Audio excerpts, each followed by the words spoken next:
Livro de Jó, capítulo de número 1, versículo de número 6, diz a palavra: E vindo um dia em que os filhos de Deus vieram apresentar-se perante o Senhor, veio também Satanás entre eles. Então o Senhor disse a Satanás: De onde vens? E Satanás respondeu ao Senhor e disse: De rodear a terra e passear por ela. E disse o Senhor a Satanás: Observastes tu o meu servo Jó? Porque ninguém há na terra semelhante a ele, homem sincero e reto, temente a Deus e desviando-se do mal.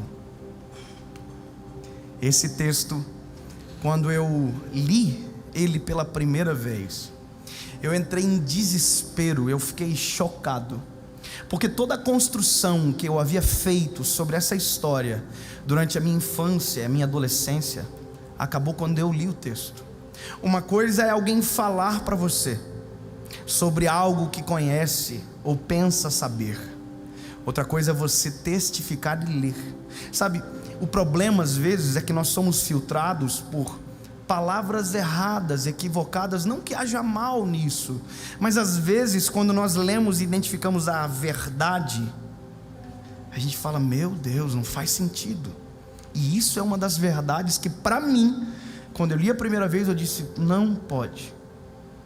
Eu pensei a vida inteira que Satanás perguntou para Deus sobre Jó.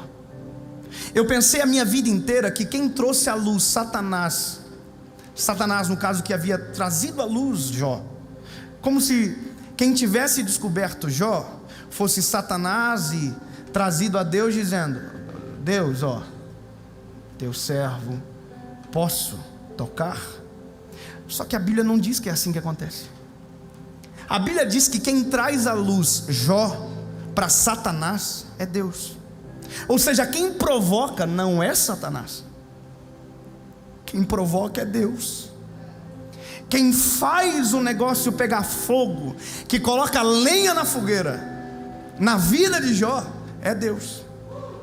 Quer dizer, Jó é fiel, é justo, é honesto, e Deus não poupa. Deus faz o contrário. Deus pega o melhor e coloca na tempestade. E sabe, quando eu vi isso, eu pensei: meu Deus, porque o sofrimento de Jó é algo terrível. Jó vai perdendo tudo o que tem. Satanás pede autorização para Deus, Deus autoriza, o desautoriza de algumas coisas, coloca limites, mas Deus vai deixando que a par e passo Satanás destrua Jó. Se você ver, o texto começa contando aquilo que Jó tem: os camelos, os gados, a riqueza. Jó é o homem mais rico, e mesmo sendo o homem mais rico, é o mais fiel. A prova que nem sempre, como todos às vezes dizem, ou alguns, que dinheiro corrompe, com Jó é diferente. Jó é fiel, Jó tem família, Jó é justo. Só que fico pensando: Deus, por que fazer isso com Jó? Porque Satanás diz assim para ele: olha Deus, tudo bem, ele é fiel, mas ele é fiel porque tu deste tudo isso para ele. Porque na cabeça de Satanás, a nossa fidelidade está atrelada àquilo que a gente tem. Porque Satanás é interesseiro, Satanás é corruptível, Satanás acha que nós temos a mesma cabeça do que ele. Então toda vez que ele vê Deus abençoando alguém, ele quer aquela bênção para ele, só que não tem para ele, é para nós filhos. Então, quando Deus traz à tona Jó, Deus está provocando Satanás. Loucura pensar isso, mas é a Bíblia que está dizendo, não sou eu. Deus está dizendo: olha aqui. Aí Satanás diz: pois é, mas olha o que você fez por ele. Se você me deixar tocar nas coisas dele, eu duvido que ele permanece fiel. Aí Deus disse: ah é? Você duvida? Você tem certeza que você quer entrar nessa briga? Pode tocar nele, nas coisas dele, pode tocar. E a Bíblia diz que Satanás faz isso. Satanás toca nos bens de Jó. Jó perde absolutamente tudo, menos a fidelidade. Satanás toca na riqueza, ele perde toda a riqueza, menos aquilo que verdadeiramente vale: caráter, fidelidade.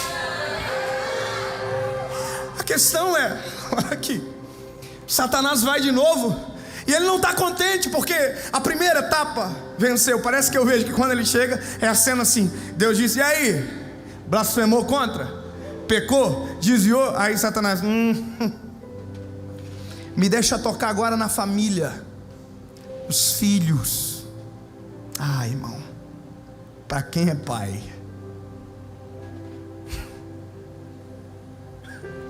Quando eu li isso, eu fiquei com muito medo. Falei, Deus, não vem testar aqui não, por favor, porque eu estava entendendo errado um negócio. Você nunca mais viu na Bíblia Deus repetir isso. Mas calma, que você já vai entender o negócio. Deus deixa Satanás tocar nos filhos, e todos os filhos de Jó morrem. Perde os bens, os patrimônios, os filhos, e perde o apoio da esposa. A esposa diz, olha, você é um doente, você é louco, porque além disso, não obstante, Satanás perdeu os filhos, mas não perdeu a fidelidade com o seu pai. Não tem. Satanás chega e diz, agora ele me deixa tocar nele. Aí Deus diz, toca, mas não pode matar. Toca no corpo. As feridas, a Bíblia vai dizer que são tão profundas que Jó coça com um caco de telha.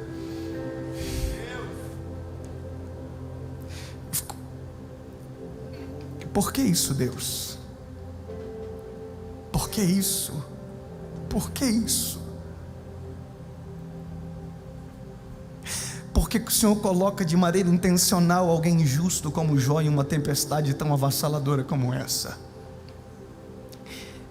A mulher de Jó abandona ele e diz, olha, amaldiçoa esse teu Deus e morre. Ela está dizendo, você está um lixo, você perdeu tudo, agora vai, morre de uma vez por todas. Aí Jó chama ela de louca. E a Bíblia diz que mesmo aqui, Jó não pecou contra o Senhor. Sabe, aleluia porque não é você. Aleluia porque não é a gente. Aleluia porque não é os meus filhos, não é o que eu tenho, não é a minha esposa. E a minha pergunta que ecoou no meu coração durante dias foi, Deus, por quê? Você sabe dos amigos, você sabe da história, mas até o final Deus não perdeu a fidelidade de Jó. Por quê? Porque Jó, porque Deus provocar Satanás em relação a Jó. Há um problema gigante. Satanás odeia gente. Sabia disso? Nós somos extremamente odiados. Então, até talvez esse momento, Deus deve ter ouvido muito de Satanás como: por que esse povo nojento? Por que esse povo que te desonra? Por que esse povo? Por que? Por quê?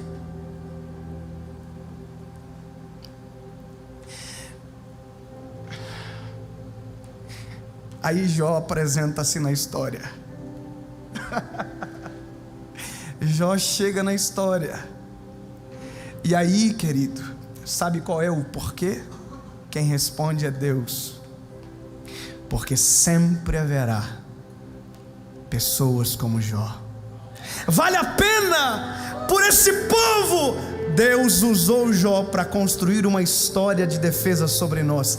Jamais Satanás vai poder tocar em nós com a desculpa contra a nossa fidelidade, porque uma vez Deus já provou para ele: sempre haverá os fiéis, sempre haverá os que não me abandonam, sempre haverá os que não me esquecem, sempre. E é por isso que vai chegar uma hora da história que eu vou enviar o meu filho, e ele vai morrer por esse povo. Terá os infiéis, mas eu sempre terei os meus Jós.